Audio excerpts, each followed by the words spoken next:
Voilà. Ah, Henri, bonjour. Bonjour Emmanuel. Ça faisait un moment qu'on ne s'était pas vu. Oui, c'est vrai, oui. Ah. Elle était finie. C'est le moment de retravailler, sérieusement.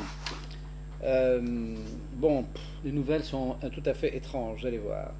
Qu'est-ce qui vous est arrivé? Alors, il m'est arrivé ça, là. Voilà, ça. Alors ça, c'est quoi? Ça, c'est un huissier qui me fait savoir que M. Blasi... Ah, c'est toujours votre fameux Ouais. inspecteur. A saisi ma voiture. Alors, c'est assez intéressant parce qu'il faut reprendre un peu l'histoire. Donc, M. Blasi est un inspecteur qui m'a reçu en compagnie d'un fonctionnaire qui était chargé de prendre en note... C'était lors d'un contrôle fiscal. Lors d'un contrôle fiscal, dans le cadre de mon recours préalable, il me reçoit dans ses bureaux avec un collègue chargé de prendre en note tout ce qui sera dit de manière à ce qu'il y ait une trace de nos échanges. Bon, moi, dans ma poche, je mets mon téléphone et j'enregistre la conversation parce que c'était important qu'on sache ce qui s'est dit. J'ai toujours évidemment cet enregistrement que j'ai mis d'ailleurs sur le net, mais avant de le mettre sur le net, j'ai demandé à M. Blasi de m'adresser évidemment, parce que je n'avais pas vocation à mettre ce document le compte sur le net. rendu, Le compte rendu, ah oui. voilà. Il y a toujours une énorme différence entre le compte rendu. Alors le compte rendu, il n'y en avait pas. Oui. C'est-à-dire ce monsieur qui est venu, qui a gratté on est resté 2 heures ou 3 quarts d'heure ensemble, le bonhomme a écrit perdu tout le temps, il n'a rien fait à la suite de cet écrit. Donc en fait là il a rien foutu quand même. Bon. Oui, c'est-à-dire qu'en fin de compte, tous ces entretiens, il reste jamais rien. Jamais. Alors donc là, mais là particulièrement, il y avait quelqu'un qui était là. Oui, bon, d'accord. Donc il reste rien. Je mets l'enregistrement sur le net, sur mon blog, sur notre blog, parce que évidemment c'était tellement ridicule ce que racontait M. Blasi, qui se pavanait en disant je suis la loi, je représente la loi, oui, vous pouvez m'obéir, c'est moi la loi, et voilà. L'attitude classique. Oui. Bon. Et alors donc je mets ça sur mon blog. Alors il se vexe et il me poursuit pour avoir atteint à sa vie privée. Pas professionnel, privé. Pas professionnel, privé. Ah, alors qu'en fait, je n'ai pas atteint à sa vie privée, parce que c'était dans le cadre d'un échange professionnel. Peu importe. En première instance, il perd. La magistrate dit non, attendez, là, c'est pas, d'une part, c'est pas la vie privée, puis d'autre part, quand même, le compte rendu, vous ne l'avez pas donné, donc il faut bien quand même... Oui, c'est pareil, tout à fait. Alors il fait appel. Puisque votre enregistrement était fiable, je veux dire, on voyait ce qu'il disait, on voyait ce que vous disiez. Complètement. Donc, bon. C'est un enregistrement purement audio. Hein. Donc il fait appel. Et dans cet appel, c'est payé tout ça évidemment par Bercy, c'est-à-dire par nous, c'est-à-dire tous ces frais de procédure à ce garçon qui est censé avoir été agressé par moi. Enfin, c'est ça qu'il faut voir. Hein. C'est moi qui l'agresse. Hein. C'est-à-dire on a une réunion, il doit faire un compte rendu qu'il ne fait pas. Il le fait pas. J'en ai un, je le publie et c'est moi qui l'agresse. Oui, absolument. Bien. Et donc en appel, pof, je perds parce qu'évidemment il y a tout le poids de Bercy, c'est-à-dire qu'il s'agit qu'il n'ait absolument jamais d'enregistrement de ce qui se dit entre nous et les inspecteurs des impôts. C'est quelque chose qui ne doit pas exister pour Bercy. Donc Bercy met tout son poids et paf, en appel, je tombe sur des magistrats qui disent oh ben non, il y a vraiment atteinte à la vie privée, donc il faut absolument enlever tout de suite, immédiatement, toute affaire cessante, il faut enlever cet enregistrement sur le blog. Je pense que quelques personnes qui nous regardent ont eu l'occasion de voir, d'entendre cet enregistrement. Donc je l'enlève évidemment. Mais ça ne s'arrête pas là. Notre ami Blasi obtient un petit bakchich. Bah oui, c'est normal, un petit cadeau. Bah oui. En plus, bien il sûr. n'a pas payé. Il n'a rien payé. Ça a été une atteinte à son honneur. Oui, il n'a rien sûr. payé, il n'a pas payé la procédure, il n'a pas payé les avocats, c'est nous qui payons. C'est nous qui payons. Et il a un petit cadeau. Alors le petit cadeau, 1900 €. Bon, pas mal. Ou 1500, 1900 €, 1500 €.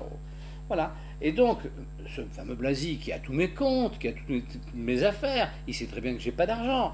Donc il m'envoie la facture, elle ne peut pas la payer. Et je n'ai même pas pu amener l'affaire en Conseil d'État, puisque je n'avais pas les moyens. Là.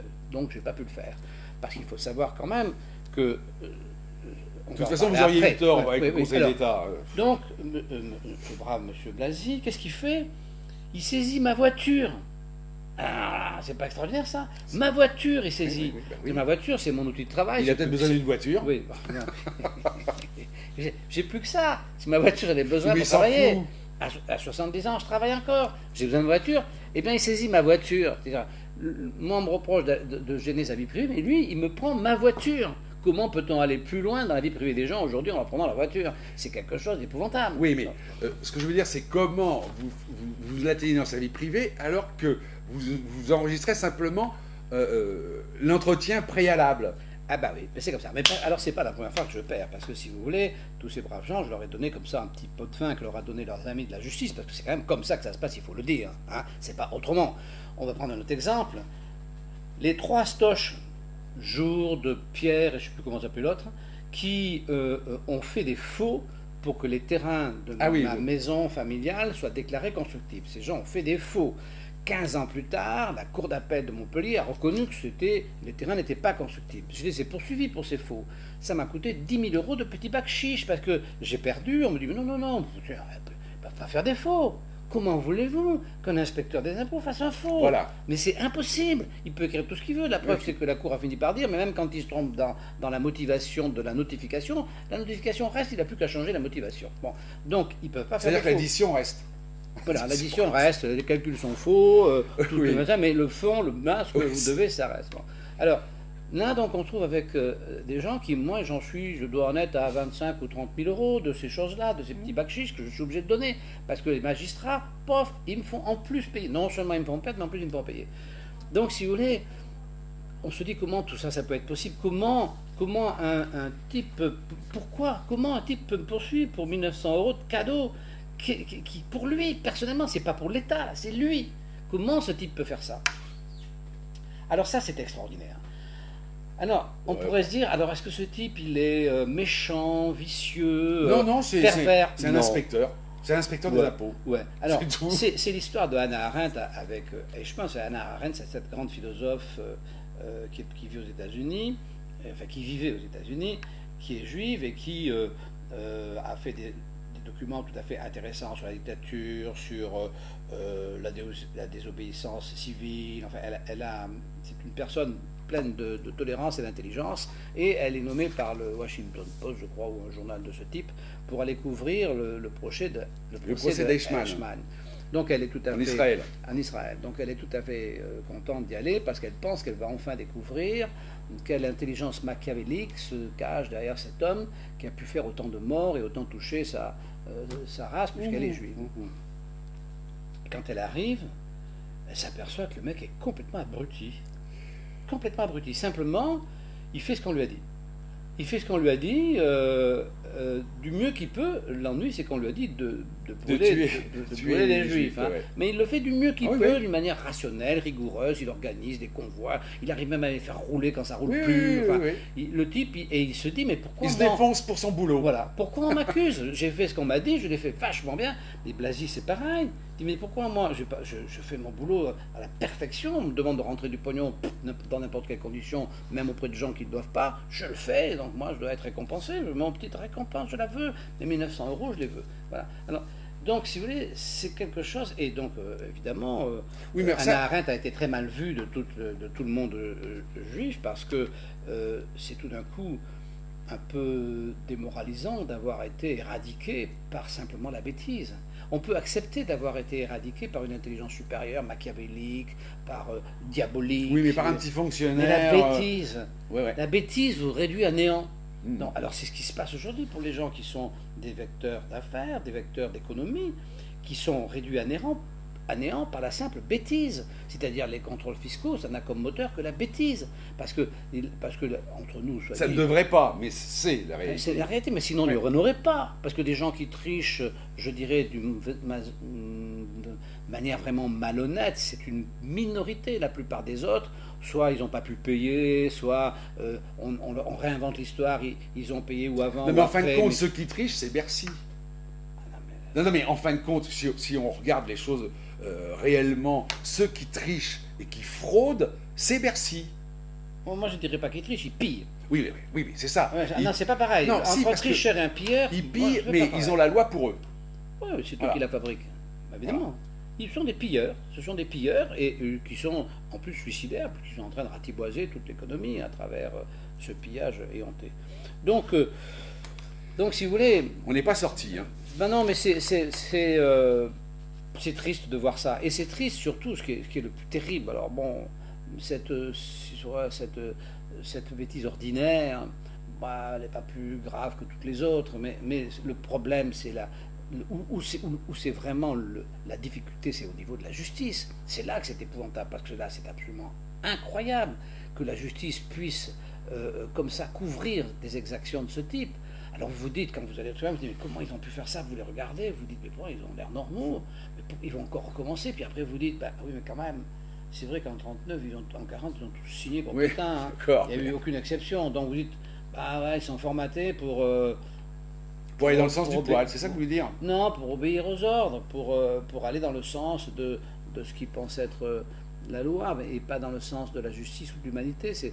Effectivement, c'est pas la même chose. Et c'est là que c'est décevant, parce que dans une partie de football, quand le joueur fait une faute, ben, c'est l'arbitre qui la sanctionne pas, qui est en difficulté. Si le joueur fait une faute, il est sanctionné, bon, c'est le cours normal d'une partie de football. Mais si tout d'un coup le joueur fait des fautes et l'arbitre ne les sanctionne pas, on n'est plus dans le cours normal. Donc l'homme essentiel dans une partie de football, c'est l'arbitre. Et dans la société, c'est la justice, c'est l'arbitre, c'est elle l'arbitre. Mais attendez, je crois qu'il ne faut quand même pas mettre tous les juges dans le même. Vous n'avez pas commencé avec votre jugement que vous avez gagné. Non, je parle, vous avez gagné en première instance. Ah oui, oui. Ah bah voilà, donc en première instance, vous avez gagné. Bien sûr, mais cette femme qui a jugé en première instance, sur une autre procédure, c'est elle qui a demandé au Conseil d'État, l'affaire, vous l'avez évoqué plusieurs fois, qui a demandé au Conseil d'État de prendre position concernant le fait qu'un lien mis dans un billet arrêtait ou non comment dire, la prescription. La prescription, merci. Et puis la Cour de cassation lui a pas répondu. Donc je ne sais pas, elle est en train de juger, je ne sais pas comment elle va faire. La Cour de cassation ne lui a pas répondu. Elle lui a dit non, ça dépend de celui qui le met. Ah non, mais attendez, ça. Donc, si vous voulez, oui, je pense que cette dame, effectivement, mais c'est 1 sur 1000. Et je pense que pour eux, c'est une très grande souffrance, sans doute, j'imagine. Comme il y a certainement un inspecteur des impôts sur 1000 qui est un type bien. Peut-être. C'est inévitable, et il doit souffrir, la plupart ils foutent le camp d'ailleurs. Il doit souffrir, c'est horrible. Donc voilà ce qu'on voulait dire aujourd'hui. Alors, parce que tout ça, j'étais ce week-end chez un ami que j'avais pas revu depuis longtemps, et qui est un ami d'enfance, qui lisait le blog, qui regardait le blog depuis la première fois, depuis une quinzaine de jours, et c'est la première fois. Donc, qu'est-ce qu'il me dit? Il me dit, tu comprends, Henri, oui, c'est bien ton blog, c'est bien, mais quand même, je me dis, il doit y avoir quelque chose. Tu as bien, quand même, à un moment donné... Oui, il n'y a pas de fumée sans feu. Voilà, tu vois, je n'arrive pas à penser que tu comprends. Voilà. Ce garçon est un homme de grande intégrité, qui est un type très bien, c'est mon ami d'enfance, c'est quelqu'un qui a toujours été un type bien. Hein. Eh bien, il ne peut pas... La présomption d'innocence, ça n'existe pas au niveau fiscal. Non. Ils ont réussi ce tour de passe, ce tour de magie. Bercy a réussi à faire en sorte que la présomption d'innocence n'existe pas pour le contribuable. Oui. Voilà. Le contribuable est au contraire fautif, présumé coupable. Tous les contribuables sont présumés coupables. Non, pourquoi vous dites présumé coupable? On est coupable. On n'est pas présumé puisqu'on est jugé d'avance. Non, mais les gens acceptent si jamais on fait la démonstration, si jamais vous gagnez votre procès. Non, même pas, peut-être. On dira, il s'en est bien sorti. Oui, voilà. Il s'en est bien sorti. Voilà, il s'en est bien sorti. Oui, mais c'est vrai. Il a eu un bon avocat. On est coupable. Oui, on est coupable. On est coupable. On est coupable d'avoir gagné des sous, on est coupable déjà, c'est déjà pas bien. Ça, c'est pas bien. Oui. Non, ça, c'est pas bien. Il y a qu'à voir. D'ailleurs, maintenant, moi, qui n'en gagne plus du tout, je trouve que ceux qui en gagnent, c'est quand même pas très bien. Non, c'est vrai. Continuez vos contrôles. Donc, c'est ça. Donc, si vous voulez, c'est une situation absolument épouvantable. Oui, ce qui est épouvantable aussi, c'est que ça touche des milliers de personnes tous les ans et que... Mais vous savez, quand vous mettez le fisc, c'est l'équivalent d'une chèvre dans un jardin. Vous voyez, la chèvre, c'est un animal qui n'est pas con. Non, elle bouffe toutes les petites pousses tendres. Voilà. Ah oui. Oui, elle va pas bouffer D'abord, les troncs oui, pourris. d'abord. Après, elle va attaquer les troncs. Mais Après, quand elle a plus que ça à manger, eh ben, c'est ce que va faire. tronc. C'est ce que va faire le fils quand il n'y aura plus de petites pousses. La chèvre, dès qu'elle voit une petite pousse verte qui arrive, pouf, parce que c'est tendre, elle la ramasse. Ouais. Donc ça veut dire que le fisc, c'est pareil. C'est-à-dire, si vous voulez, le fisc, ça tue tous les gens qui, dès que vous commencez un petit peu, tant que vous ne gagnez pas d'argent, vous foutent la paix. Si vous êtes très très riche, moi, vous pouvez discuter, mais dès que vous commencez à montrer le bout du nez, là, pouf, ils viennent et vous ramassent. Ouais.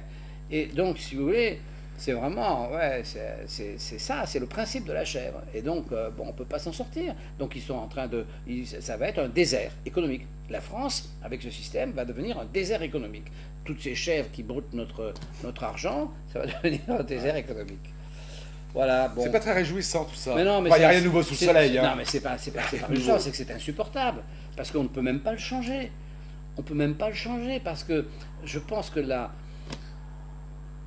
la propagande, le lavage de cerveau, depuis des années, est tel que c'est impossible de revenir en arrière. Je crois que c'est impossible. Si, je pense que ça arrivera un jour ou l'autre, parce que regardez les enregistrements qu'on demande, nous, dans les 6 points que nous demandons sur le blog, il y a les enregistrements de l'entretien préalable, puisque vous, la preuve, il a disparu. Bon, donc nous, on demande ça. Bon, je me souviens que pour les gardes à vue, toute la police, tout le monde était contre les enregistrements, et maintenant, plus personne ne dit rien, c'est passé, c'est bon. Donc, ce que je veux dire, c'est...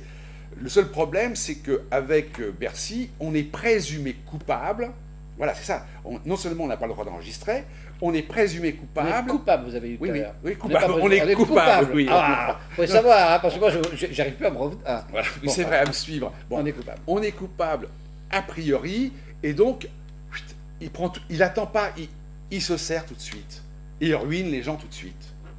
Si jamais vous contestez, hein, évidemment, si vous négocier. Si vous payez la facture, mais vous êtes ruiné quand même, ça revient même. Parce que c'est ça le problème, si vous voulez, c'est que les sommes demandées, comme elles sont exorbitantes et qu'elles ne peuvent pas être payées, si vous les payez, vous êtes mort, et si vous ne les payez pas, ils vous tuent.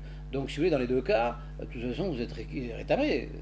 C'est-à-dire, vous ne pouvez pas avoir de trésorerie, vous ne pouvez pas capitaliser parce qu'on considère que c'est l'État qui doit avoir votre argent, parce que c'est lui qui est très intelligent, qui sait s'en servir. Bon, alors là, en ce moment, on se marre quand même, hein, parce qu'ils vont se faire rétamer par l'Allemagne, là.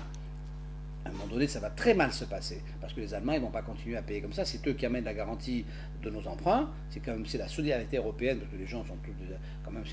Ce qui se dit, c'est invraisemblable. On dit oui, mais les Allemands, ils pourraient quand même. Non, les Allemands, c'est eux qui sont cautions. Bon, ils sont cautions de nos crédits. Alors, ils commencent à en avoir à la casquette. Oui, parce qu'on a dépassé quand même les 10 000 milliards. À un moment donné, ils vont dire stop. Quand ils vont dire stop, pouf, on va plonger. Donc, si vous voulez. Mais bon, voilà. Et alors, ce qui est grave aussi, ce qu'on demande dans les 6 points, c'est que si jamais vous contestez un contrôle fiscal, pourquoi pas, enfin, le redressement, si vous le contestez, donc c'est la charge de la preuve, c'est à vous d'amener les preuves. Mais que de toute façon, les preuves, personne les prend en considération. Il n'y a pas de preuve. Il n'y a pas de preuve, puisque chaque fois, c'est une histoire qui recommence. Ils inventent une histoire. Voilà. Donc, une fois que cette histoire est inventée, comment voulez-vous qu'il y ait des preuves? Ils n'ont pas de preuves, eux. Mais ça suffit pour eux. Voilà, ils ont inventé ça. S'il fallait qu'ils amènent les preuves, évidemment, ils perdraient comme ils ont perdu avec vous au pénal. Bon, bien sûr, s'ils allaient au pénal à chaque fois, ils perdraient à chaque fois, parce qu'ils n'amènent jamais les preuves, parce qu'il n'y en a pas. C'est toujours une histoire qui est recommencée, on peut toujours inventer l'histoire des gens. Moi, je peux toujours inventer votre histoire et vous dire qu'elle s'est passée différemment de ce que vous l'avez vécu. C'est pas difficile, hein. D'ailleurs, un peu l'histoire, ça sert un peu à ça. Donc, bon... Bien, on passe à la littérature. Oui, allez, passons un peu à la littérature, Henri. Alors, je vous ai amené 2 livres. Alors celui-là, je trouvais assez... Bon, moi, je n'ai pas tout compris parce que c'est un livre difficile. C'est un monsieur qui s'appelle Minsky, et donc c'est un grand économiste encore, qui est décédé lui aussi. Et alors, dans ce livre, monsieur... Qui est petit, hein, quand même, ça c'est bien. On peut lire dans le métro. C'est pas un livre, c'est une pensée, quoi. Et ça s'appelle l'hypothèse d'instabilité financière. Alors, il nous fait la démonstration... C'est ça qui est magique avec les grands économistes. Il nous fait la démonstration que l'économie, c'est pas stable. Alors, nous, s'il nous avait demandé, on lui aurait dit.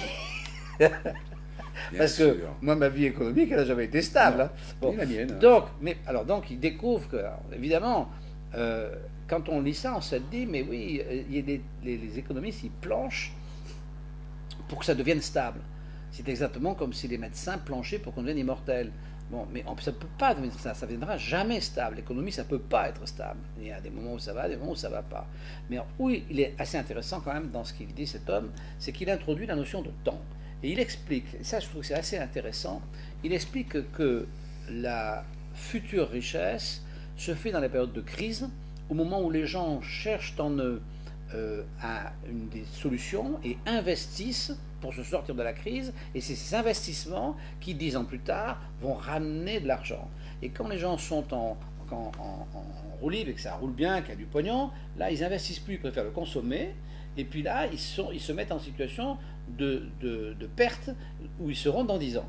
Et c'est vrai que ce décalage entre le moment, parce que l'économie, c'est l'investissement. C'est-à-dire, à partir du moment où il n'y a pas d'investissement, il ne peut pas y avoir d'économie. Donc tout tourne autour d'investissement. C'est en ça que la fiscalité de Bercy est stupide, puisqu'elle empêche les gens de pouvoir investir, puisque bon, elle est complètement stupide. Mais passons. Bon, passons, oui. Donc l'investissement est l'élément clé. Donc quand les gens investissent-ils, entreprises ou autre, ils investissent quand ça va mal, paradoxalement, et ils investissent au moins intellectuellement, et quand ça va bien, ils ont tendance à moins investir. Et à partir du moment où ils investissent moins, hop, plus tard, ils vont gagner moins. Et ce décalage dans le temps est assez bien expliqué, j'ai trouvé ça assez intéressant. Bon, ça, ouais. Petit livre intéressant. Enfin, c'est petit livre intéressant parce que bon, ça permet de comprendre ça. Puis il n'est pas lourd. Et puis alors, celui-là qui vient de sortir, Jean-Marc Daniel, L'état de connivence. Alors ça, celui-là, il faut le lire. Ah, mais c'est très très très bien. C'est très très bien. C'est vraiment un livre bien. C'est un livre honnête, c'est un livre droit, c'est un livre qui ne cache pas les choses, c'est un livre bien. Alors, dans ce livre, il évoque deux choses. La première, la connivence. Alors, je le trouve très gentil. Je ne connais pas M. Daniel, mais je pense que c'est un homme très gentil parce qu'au lieu de connivence, il aurait pu mettre corruption. Parce que la connivence dont il parle, en fait, ce n'est plus ni moins que de la corruption. Mais bon, il appelle ça connivence parce qu'il est gentil. Oui. Bon. Et, il veut heurter personne. Il veut heurter personne sans doute, mais quand même il le dit. Hein, il dit les choses. Non, c'est intéressant. Hein. Donc il démontre bien comment fonctionne la connivence, c'est-à-dire la corruption, comment les gens qui courent après le monopole sont de deux ordres. C'est donc des politiques, évidemment, courent après le monopole politique pour eux, et les hommes d'affaires courent après le monopole politique pour eux. Et chacun se réunit. Économique, pardon. Et chacun se réunit, et les deux essaient de fondre un espèce de monopole économico-politique dans lequel ils installent un fromage. Donc il en arrive à la conclusion évidente, et il a parfaitement raison, que la seule solution de sortie, c'est de réinstaller la concurrence. Alors il ne va pas jusqu'au bout, il se contente de travailler sur l'économie, donc il prône la concurrence économique, et je pense qu'il aurait pu aller plus loin et prôner la concurrence politique, parce que la démocratie n'a de valeur que s'il y a concurrence. Or, aujourd'hui, il n'y a pas de concurrence. Il n'y a pas de concurrence politique. C'est vrai. Voilà. Donc la concurrence politique, c'est exactement comme la concurrence Ça fait un moment qu'il n'y a plus de concurrence politique. Il y a politique. un moment qu'il n'y a plus de concurrence. Et c'est essentiel, la concurrence. Donc, ce livre, très très intéressant. Ce livre, il vient de sortir, il faut vraiment le lire. Et puis en plus, c'est plaisant à lire. C'est un joli livre. Enfin, moi, j'ai bien aimé. Hein. Enfin, moi, Voilà. j'ai commandé encore un dossier de l'IFRAP. Ouais. Parce que c'est le dossier de l'IFRAP que j'avais trouvé extraordinaire ça s'appelait le contrôle fiscal, le piège. Et là, ils ont le dossier noir de l'ENA. Dossier noir de l'ENA. Et je pense que ça va être intéressant. Et donc j'en parlerai certainement la prochaine fois. Je ne l'ai pas encore reçu. Mais l'ENA, ce sont les mercenaires de la présidence de la République. L'ENA vient du fait on en a déjà parlé souvent, vient du fait qu'il n'y a pas de démocratie réelle, c'est-à-dire que la démocratie ne part pas par le bas comme elle devrait partir, elle part par le haut. Ça vient, du fait qu'on a une élection présidentielle au suffrage universel, et ça cache tout. Et les gens se laissent, c'est une espèce d'appât, si vous voulez. C'est comme si on était une truite et qu'on voit un joli verre, c'est pas sûr qu'on penserait qu'il y a un hameçon. Mais là, c'est pareil. Hein. Donc, si vous voulez, il y a cette élection qui donne aux gens l'impression qu'ils peuvent s'exprimer. En fait, c'est pas du tout vrai. Et une fois qu'ils ont voté pour cet emblème-là, l'emblème en question, qu'est-ce qu'il fait? Il va s'envoyer en l'air avec son scooter, il se promène, il serre des pinces, il fait dodo, il mange, voilà, c'est-à-dire qu'il fait rien. Et l'ENA dirige toujours. Et l'ENA dirige, parce qu'il faut bien que quelqu'un dirige. Donc, il n'y a pas de politique qui dirige, puisque c'est lui qui a le pouvoir, et lui dirige à travers l'ENA. Et l'ENA tient son pouvoir du fait de son président, évidemment. Et donc, si vous voulez, bien sûr que la vraie démocratie, qui est une démocratie passe en bas le bas, donc participative, évidemment on changerait complètement tout ça, mais personne n'en veut. Personne n'en veut, même pas la population. Enfin, ce que je veux dire simplement, c'est que l'ENA, à l'heure actuelle, je le vois sur tous les blogs un peu, est vraiment très attaqué. Hein. C'est à droite, à gauche, tout le monde en a marre de l'ENA. Hein. Oui, mais c'est Les un petits leurre. marquis. Les gens attaquent l'ENA, mais c'est un leurre. Parce que si vous voulez, les gens continuent à penser, on en revient toujours à ce qu'on avait déjà dit plusieurs fois, c'est Staline. Hein. Si le petit père Staline était au courant, ça ne se passait pas comme ça. Oui. C'est pas vrai, il était parfaitement au courant. Bien sûr. C'est lui qui donnait les ordres. Donc si vous voulez, les gens disent du mal sur l'ENA qui s'en fout. De l'ENA qui s'en fout complètement. Parce qu'ils se trompent de cible.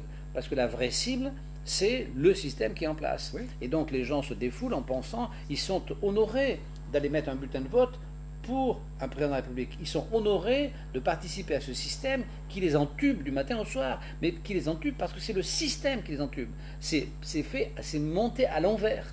Donc ils peuvent faire tout ce qu'ils veulent, ils sont toujours entubés. Mais parce qu'eux-mêmes ont cette espèce d'orgueil d'aller voter pour ce président potiche. C'est un potiche. Bon, enfin, Henri, pour finir, les premiers entubés, c'est vous et moi. Ah oui, nous, mais non, on est peut-être les derniers, parce que nous, on se bat pour être les derniers. On se bat pour qu'après nous, les gens soient plus entubés, que nos enfants soient pas entubés. Donc, on n'est peut-être pas les premiers, on est peut-être les derniers des entubés. On verra ce que réserve l'avenir. Voilà. Non, en tout cas, on n'est pas les premiers, ça c'est sûr. On est juste entubés comme les autres. Un grain de poussière. Peut-être les derniers, pas les premiers, on en entubé d'autres avant nous. Ouais. Hein. Et le risque d'entuber d'autres, c'est autre. Henri, à bientôt. À bientôt, Emmanuel.